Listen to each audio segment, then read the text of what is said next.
Bismillahirrahmanirrahim. Assalamualaikum warahmatullahi wabarakatuh. Innal hamdalillah nahmaduhu wa nasta'inuhu wa nastaghfiruh wa na'udzu billahi min syururi anfusina wa min sayyiati a'malina may yahdihillahu fala mudhillalah wa may yudlil fala hadiyalah. Asyhadu an la ilaha illallah wahdahu la syarikalah wa asyhadu anna Muhammadan abduhu wa rasuluh alladzi la nabiyya ba'dah. Allahumma shalli wa sallim wa barik ala an-nabiyil karim nabiyina Muhammad wa ala alihi wa sahbihi ajmain. Alhamdulillah, Bapak Ibu, saudara-saudari kami semuanya, para pemirsa Salam TV, sahabat keluarga muslim yang dimuliakan Allah Subhanahu wa taala. Alhamdulillah kita masih di pembahasan kajian fikih, pembahasan kitab Matan Abi Syuja rahimahullahu taala. Mudah-mudahan Allah Subhanahu wa taala senantiasa memudahkan urusan kita, memberikan kita ilmu yang bermanfaat, sehingga kita bisa mengetahui agama kita ini dengan baik, mengetahui akidah yang benar, mengetahui ibadah yang sahih, dan dengan demikian mudah-mudahan Allah Subhanahu wa taala menerima ibadah kita. Amin ya rabbal alamin. Bapak Ibu, alhamdulillah sudah ada beberapa pertanyaan masuk kepada kita. Kalau ada Bapak Ibu yang ingin menyampaikan pertanyaan, bisa dikirimkan melalui nomor yang tertera di layar monitor Bapak Ibu semuanya. Jadi pertanyaannya pertama adalah terkait Al-Quran, aplikasi Al-Quran yang ada di HP kita. Nah, aplikasi Al-Quran yang ada di HP kita. Apakah seorang yang haid atau nifas haram menyentuh HP kita karena di dalamnya ada Al-Quran? Maka jawabannya wallahu alam adalah tidak haram. Kenapa? Karena HP kita itu adalah HP, ya, bukan Al-Quran, bukan Al-Quran. Tapi tentunya isinya HP itu adalah kebanyakan tentu HP seperti HP biasa, bukan hanya aplikasi Al-Quran. Tapi kalau HP itu hanya berisi aplikasi Al-Quran saja, maka Allah alam itu kita samakan dengan Al-Quran. Tapi kalau memang itu adalah HP biasa, ya, HP biasa dia bisa menelpon, bisa ada aplikasi-aplikasi yang lain, banyak aplikasi selain Al-Quran, maka itu insya Allah itu tidak mengapa. Ini yang pertama. Yang kedua adalah terkait seorang wanita yang haid. Seorang wanita yang haid tanpa sengaja, tanpa disadari menetes darah haidnya ke lantai. Bagaimana cara membersihkannya? Bagaimana cara mensucikannya? Jadi darah haid itu adalah najis. Darah haid itu adalah najis, darah nifas, darah istihadah itu semuanya adalah najis. Jadi cara mensucikannya adalah kita ambil tisu atau kain, ya, kemudian kita lap darah tersebut sampai bersih. Kemudian sesudah hilang dia darahnya, kemudian kita siram, ya, kita siram dengan air dan kita pel dia, kita alirkan air di atasnya, kita pel atau kita pakai air kita lap, ya, dengan kain sampai dia bersih. Kita lap dengan air bersih, kita keringkan atau kita buang, ya, kita pel, kita alirkan air itu, kita keluarkan, kita buang keluar pintu misalnya, atau kita lap. Ada kain kering, kain bersih, yang kita alirkan tadi itu apalagi cuma sedikitnya darah itu, maka ya, kita keringkan dengan dipel atau dengan lap dengan kain atau tisu. Kemudian ada juga pertanyaan ketiga tentang seorang yang junub. Ya, seorang yang junub kan tidak boleh sholat. Seseorang tidak menyadari kalau dia junub.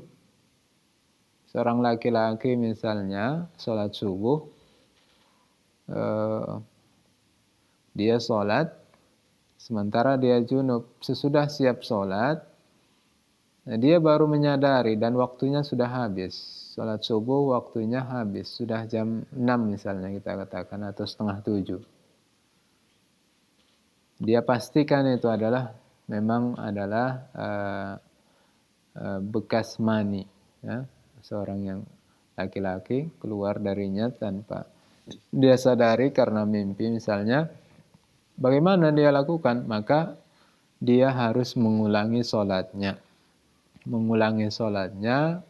walaupun waktunya sudah habis, ya. Karena kita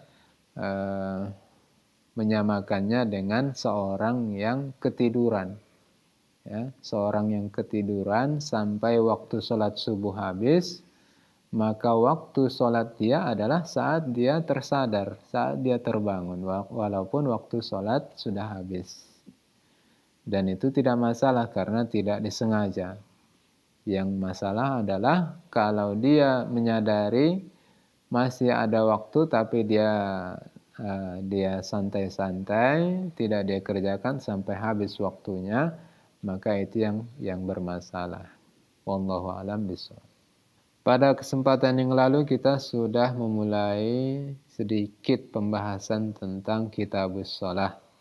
Dan Syekh Abu Syuja rahimahullah mengawali pembahasan Kitabus Shalah dengan pembahasan waktu-waktu sholat.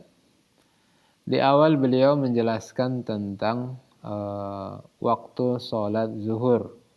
Syekh mengatakan bahwa sholat zuhur itu waktunya adalah semenjak matahari bergeser sedikit ke arah barat, ada sedikit bayangan kita, sebelah timur tentunya, sampai ketika bayangan sesuatu itu sepanjang benda tersebut.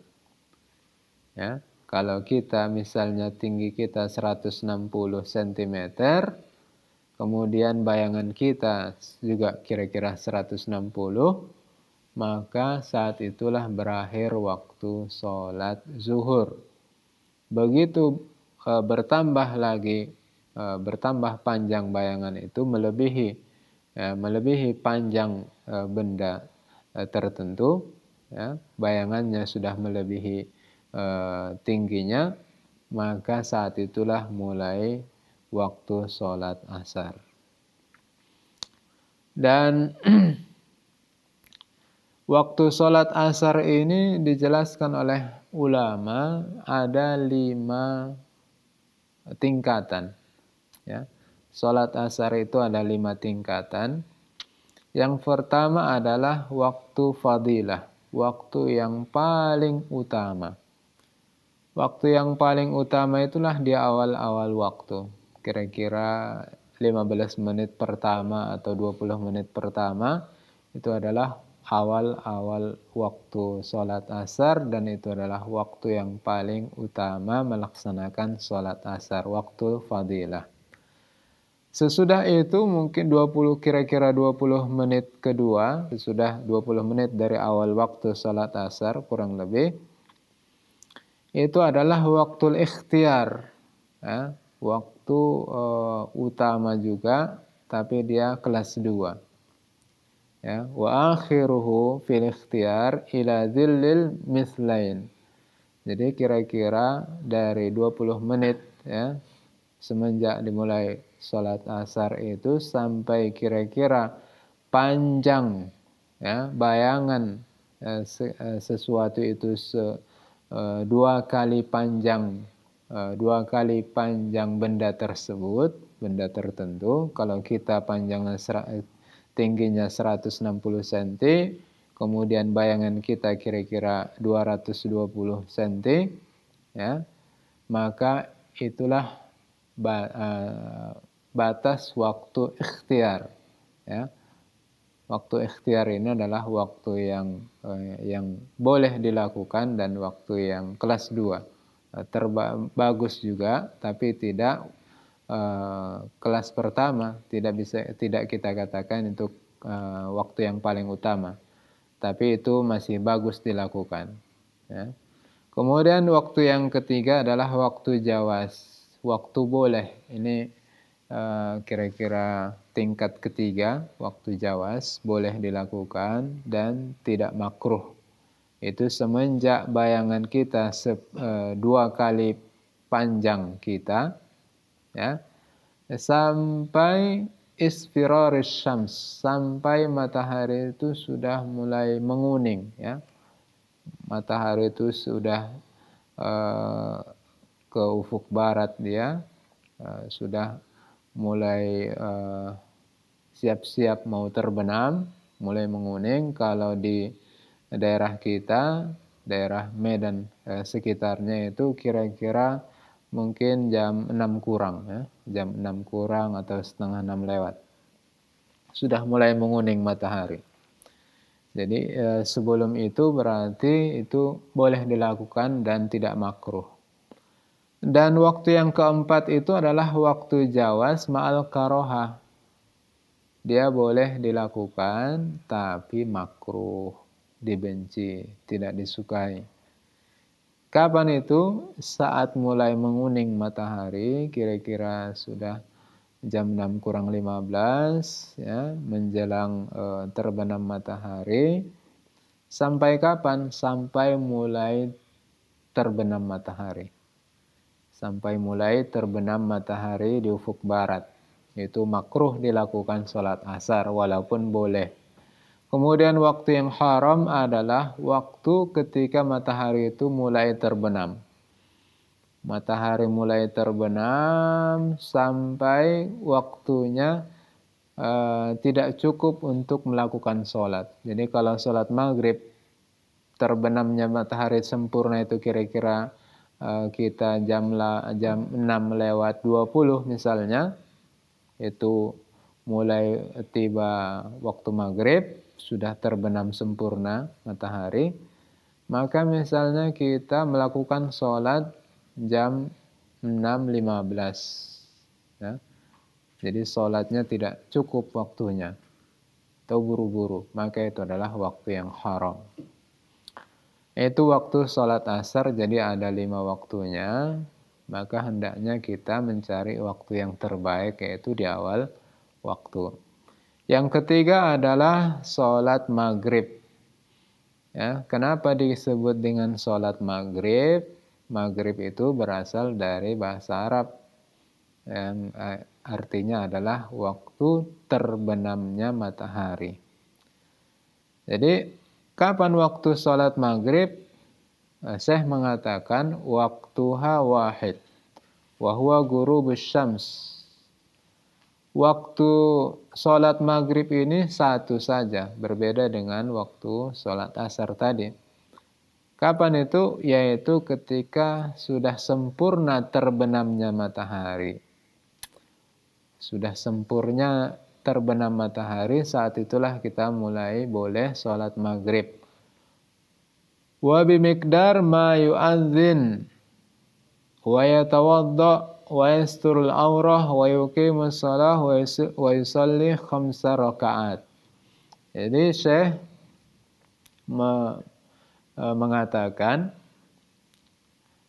mengatakan bahwa waktu sholat maghrib itu sangat sedikit, karena beliau mengatakan waktunya cuma satu, yaitu semenjak terbenam matahari, kemudian dilakukan kurang lebih waktunya sekitar seseorang itu berwudu, berapa menit lah seorang itu berwudu, bisa kita katakan 2-3 menit. Kemudian dia memakai bajunya menutup aurat, berapa lama lah waktunya itu, kita katakan misalnya 5 menit. Kemudian dia yuqimus shalah, ya. Kemudian dia azan, ya, azan tadi, pertama azan, saya mengatakan bimiqdar ma yu'adzin, pertama azan berapa lama itu kira-kira azan, sekitar 5 menit, kemudian berwudu sekitar 5 menit, kemudian qomat sekitar berapa menit, 2 menit, kemudian sholat 5 rakaat. Sholat 5 rakaat itu kira-kira berapa menit? 10 menit, 15 menit. Jadi itulah waktu sholat maghrib.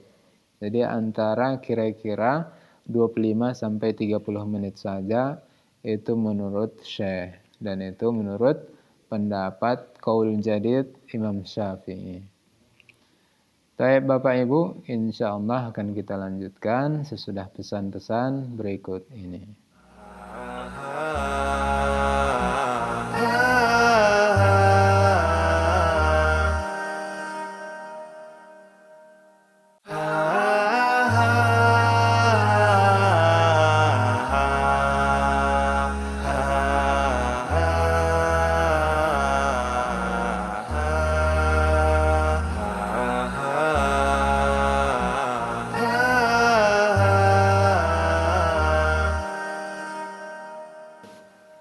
Alhamdulillah Bapak Ibu, kita lanjutkan kajian fikih kita. Kita masih di pembahasan waktu-waktu sholat. Tadi kita sudah membahas waktu sholat maghrib, bahwa dalam mazhab Imam Syafi'i ada qaul qadim dan ada qaul jadid. Menurut qaul qadim, pendapat beliau yang lama adalah waktu sholat maghrib itu semenjak sempurnanya terbenam matahari sampai hilangnya syafaq merah, sampai hilangnya warna kemerah-merahan di ufuk barat, ya. Itu pendapat yang lama dan itulah yang dikuatkan oleh Imam Nawawi rahimahullah, dan itulah pendapat yang terkuat, wallahu a'lam. Kemudian pendapat berikutnya adalah waktu sholat isya. Waktu sholat isya, Syekh rahimahullah mengatakan, wa awal waqtiha idza ghaba syafaq al-ahmar.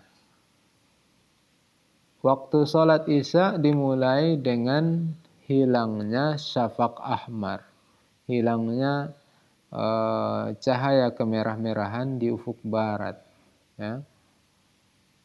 Jadi habis waktu maghrib, datanglah waktu sholat isya. Dan sholat isya ini ada 2 waktunya. Yang pertama adalah waktu ikhtiar, yang kedua adalah waktu jawaz. Waktu ikhtiar itu waktu yang terbaik, waktu yang diutamakan dari sholat isya adalah semenjak hilangnya syafaq ahmar, cahaya kemerah-merahan di ufuk barat, sampai sulusul lail al-awwal, sampai sepertiga malam yang pertama. Kalau malam itu misalnya kita hitung dari jam 7 sampai jam 5, kurang lebih 10 jam. Ya, kurang lebih 10 jam. Berarti kita bagi 3, berarti sekitar sepertiga malam yang pertama itu adalah sekitar jam 7 sampai jam setengah 11. Ya. Jam setengah 11, jam 11 kurang lebih. Itulah dia waktu ikhtiar sholat isya. Waktu utama, ya, waktu yang utama dari sholat isya. Sementara waktu yang kedua adalah waktu jawaz, waktu yang dibolehkan. Boleh sholat tapi tidak merupakan alternatif yang utama, tapi dia adalah waktu yang tetap dibolehkan, jaiz. Kapan itu? Semenjak sulusul lail al-awwal sampai terbit fajar shadiq, sampai terbit fajar shadiq, yaitu mulainya sholat subuh. Ya. Jadi kira-kira kalau kita dari jam 10:30 sampai sekitar jam 5 itu boleh sholat isya, ya, menurut mazhab Imam Syafi'i. Tapi tentu kita mengutamakan sholat di awal waktu, ya, dari jam sekitar 7:30 ya, di kita sampai sekitar 10:30. Dan untuk sholat isya ini ulama ada berbeda pendapat terkait apakah diutamakan di awal waktu atau di 10:30 itu, di akhir waktu ikhtiar itu. Ya. Dan pendapat jumhur wallahu alam mengatakan yang terbaik adalah sholat isya itu diakhirkan waktunya sampai sekitar jam 10:30, jam 10, 10:30 begitu.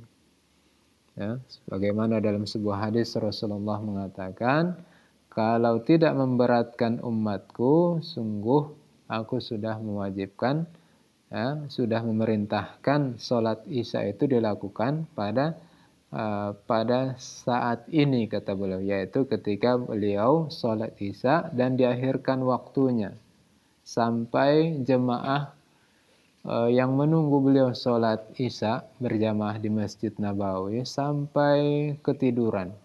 Ya, banyak yang tidur saking lamanya menunggu Rasulullah keluar untuk mengimami sholat. Tapi itu tidak dilakukan oleh Rasulullah karena itu bisa memberatkan umatnya, karena Rasulullah itu adalah rahim, Rasulullah itu adalah penyayang, ya, dan Islam itu memudahkan umatnya. Banyak sekali hadis yang menyebutkan bagaimana mudahnya ajaran Islam, bagaimana sayangnya Allah dan Rasulnya, termasuk tentang bersiwak. Laula an asyqa ala ummati la amartuhum bisiwak inda kulli wudu. Kalau tidak memberatkan umatku, niscaya aku akan perintahkan mereka untuk bersiwak setiap kali berwudu. Tapi beliau menganggap itu akan menyulitkan, ya. Padahal itu mudah sebenarnya. Bersiwak itu tidak sulit.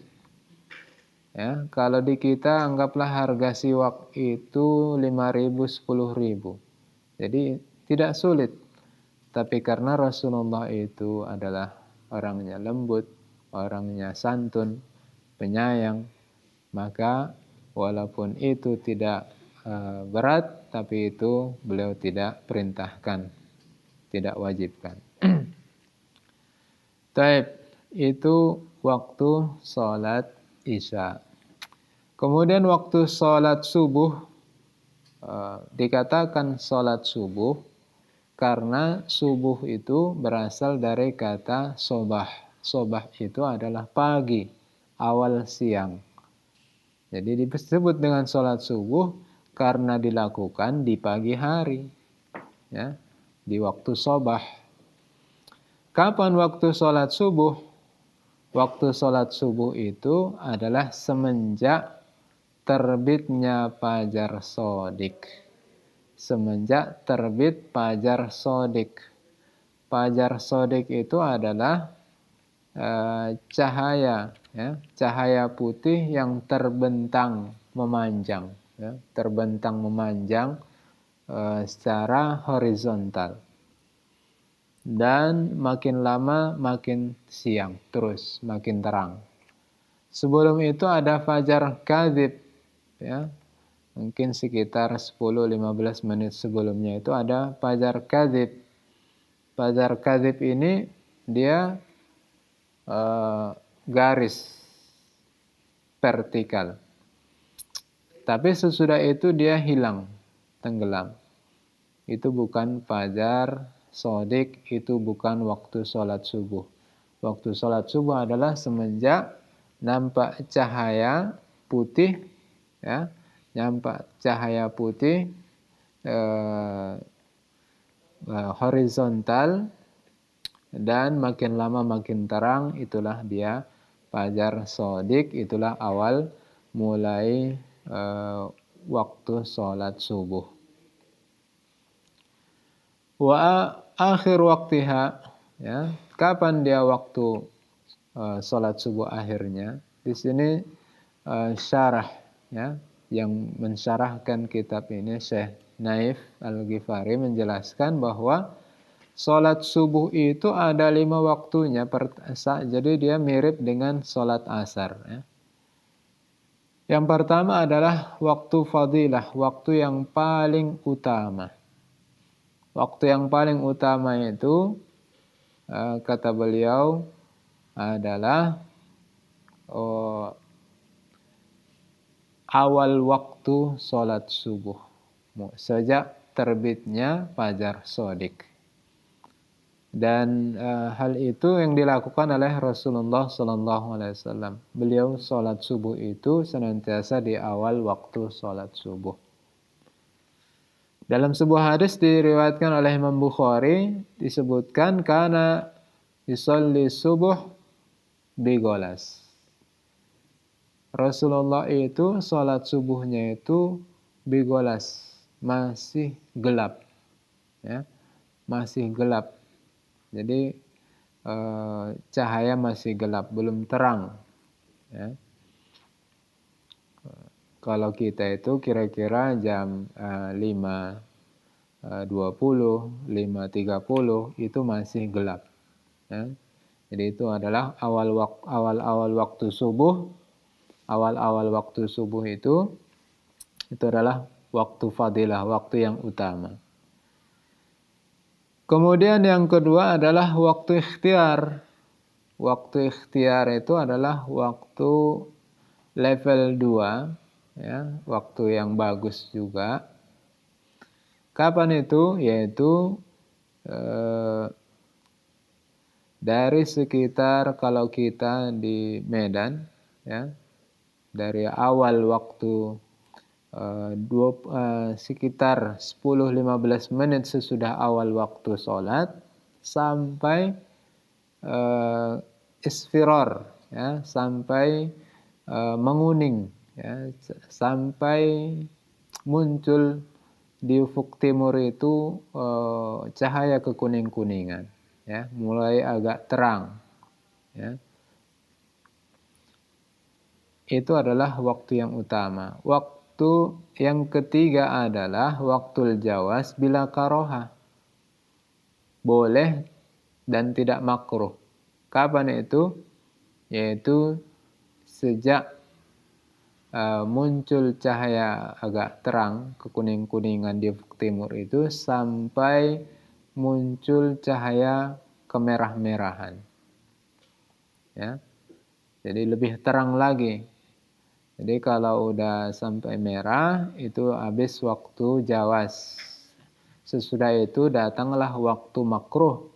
Dimakruhkan kalau sudah muncul cahaya kemerah-merahan di ufuk timur itu, sudah mau terbit matahari, maka itu makruh, ya. Makruh dilakukan walaupun boleh. Itu sampai terbit matahari. Dan yang kelima, waktu yang haram dilakukan sholat subuh, yaitu ketika diakhirkan waktunya sampai terbit matahari dan gak cukup untuk melakukan sholat subuh. Kalau kita misalnya kapan terbit matahari, misalnya terbit matahari jam 6 lewat 10 menit atau lewat 15 menit, kemudian kita sholat subuhnya jam 6 lewat 5 menit atau jam lewat 10. Nggak sempat kita sholat subuh nggak selesai dan terbitlah matahari, haramlah sholat kita itu. Taib ini dia Bapak Ibu, jadi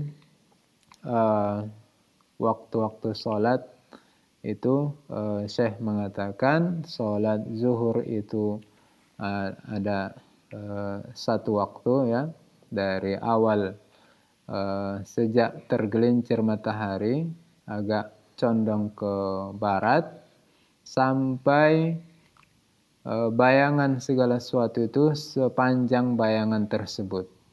Dan sudah itu masuklah waktu sholat asar, dan sholat asar itu ada 5 waktunya, dan yang paling utama tentu adalah awal waktu.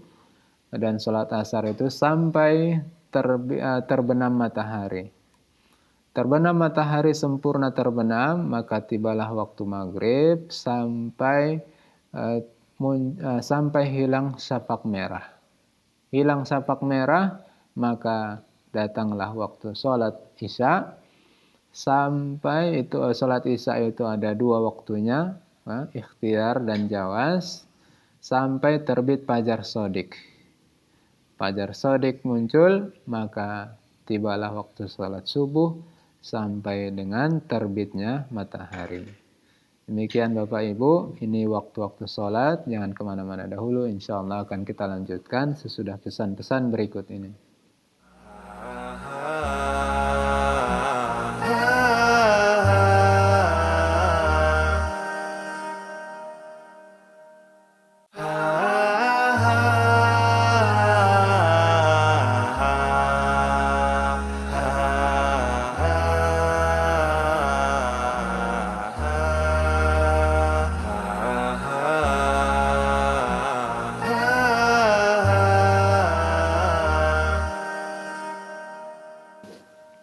Alhamdulillah, Bapak Ibu, kita lanjutkan kembali pembahasan kita masih di seputar pembahasan sholat.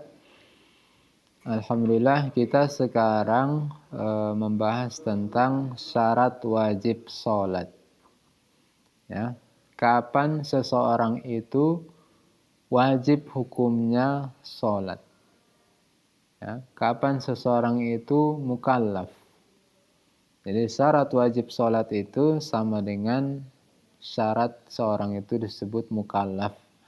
Syarat seorang itu dianggap sudah dibebani melaksanakan syariat Islam. Sudah dituntut untuk melaksanakan hukum syariat. Dan terkait sholat ada namanya syarat wajib sholat, ada syarat sah sholat. Syarat wajib sholat sama dengan syarat seorang itu menjadi mukallaf. Dan saat itu dituntutlah dia, kalau ada syarat wajib itu, dituntutlah dia melaksanakan sholat dan ibadah-ibadah yang lain yang diwajibkan dalam Islam.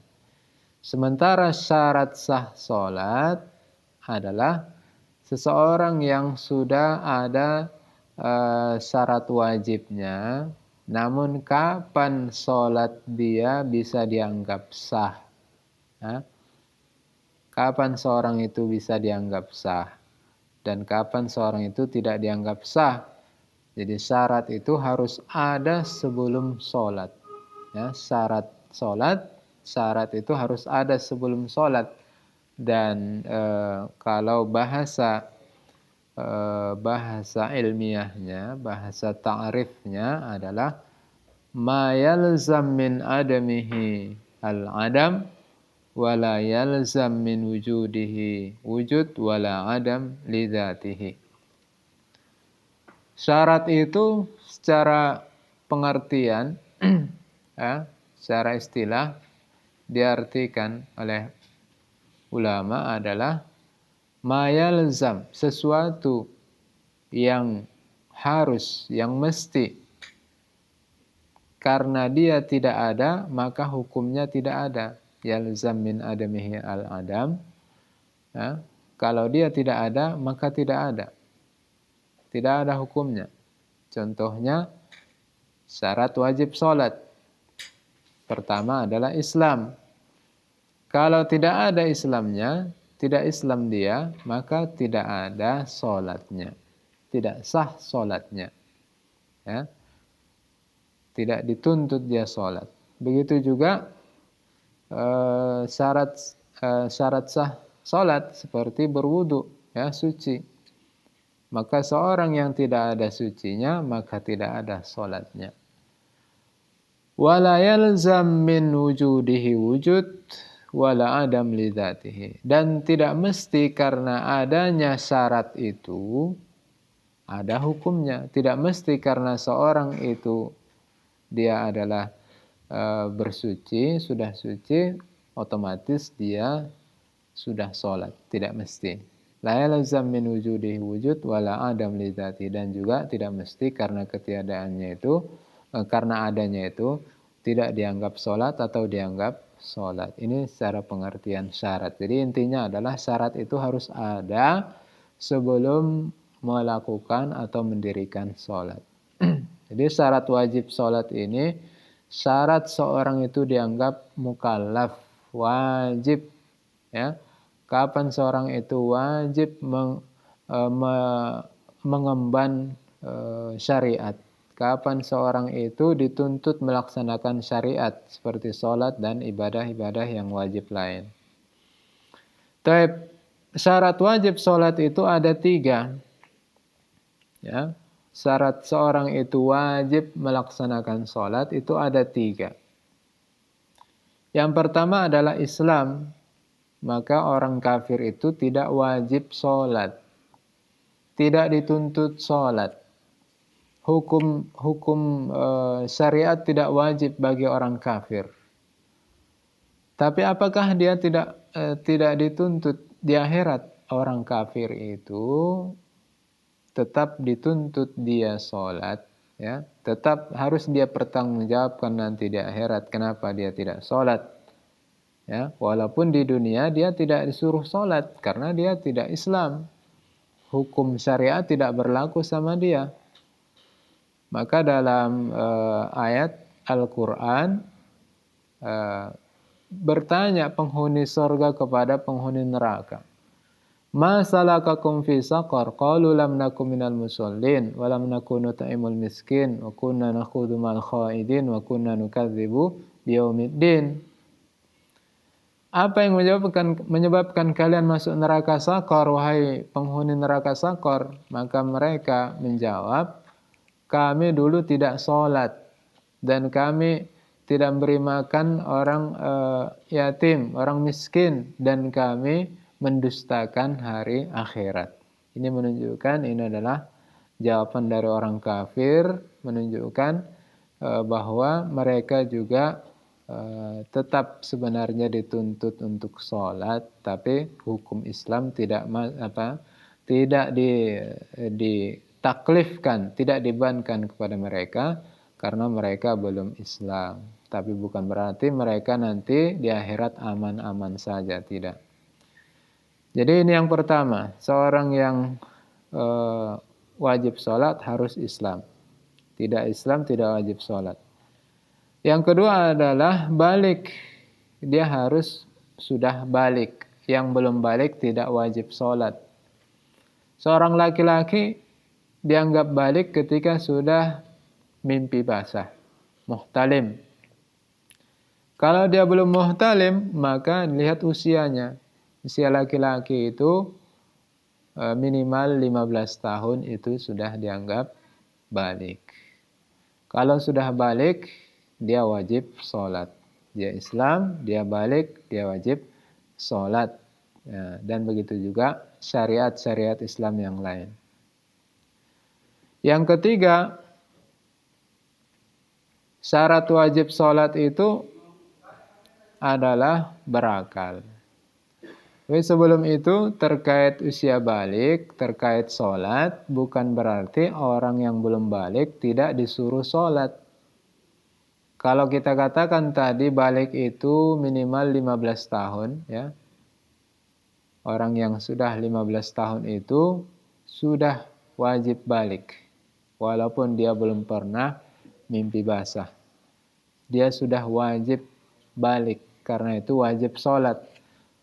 Bukan berarti orang yang belum usia 15 tahun tidak dituntut sholat. Karena dalam Islam, sholat itu dan ibadah-ibadah yang lain itu dianjurkan untuk dibiasakan sedini mungkin. Maka dalam sebuah hadis Rasulullah SAW bersabda, "Muru auladakum bis-shalah." Perintahkanlah anak-anak kalian sholat saat berusia 7 tahun. Dan pukullah mereka kalau mereka tidak sholat saat mereka berusia 10 tahun. Ya, jadi usia 7, usia 10 ini bukanlah usia balik. Tapi Islam mengajarkan kepada kita untuk membiasakan anak itu beribadah semenjak usia dini. Karena dalam pendidikan juga kita mengetahui bahwa salah satu metode pendidikan itu adalah metode pembiasaan. Ketika seorang itu sudah terbiasa melakukan kebaikan dari kecil, sudah terbiasa sholat dari kecil, maka diharapkan dia juga akan begitu, akan senantiasa melaksanakan kebaikan sampai dia besar, sampai dia dewasa, tua, dan wafat. InsyaAllah. Taib. Kemudian yang ketiga, syarat wajib sholat itu adalah berakal. Ya, orang yang Islam dia sudah balik tapi tidak berakal, maka tidak wajib sholat. Ya, orang gila, ya, orang yang pingsan tidak wajib sholat. Orang yang ketiduran tidak wajib sholat. Ya. Artinya kalau dia ketiduran pas waktu sholat, ketiduran, dia tidak berdosa sampai dia bangun, baru dia sadar, baru dia dituntut untuk sholat. Jadi kalau dia ketiduran dan habis waktu sholat, maka dia tidak berdosa karena tidak sengaja dia lakukan itu. Tapi dia tetap dituntut sholat sesudah dia bangun, walaupun sudah habis waktu sholatnya. Jadi ini menunjukkan bagaimana akal itu penting bagi kita. Karena itu Islam memerintahkan kita untuk menjaga akal. Dan itu jugalah salah satu dari maqasidus syariah. Itu jugalah salah satu tujuan dari diturunkannya syariat Islam, yaitu hifdzul aqli, menjaga akal.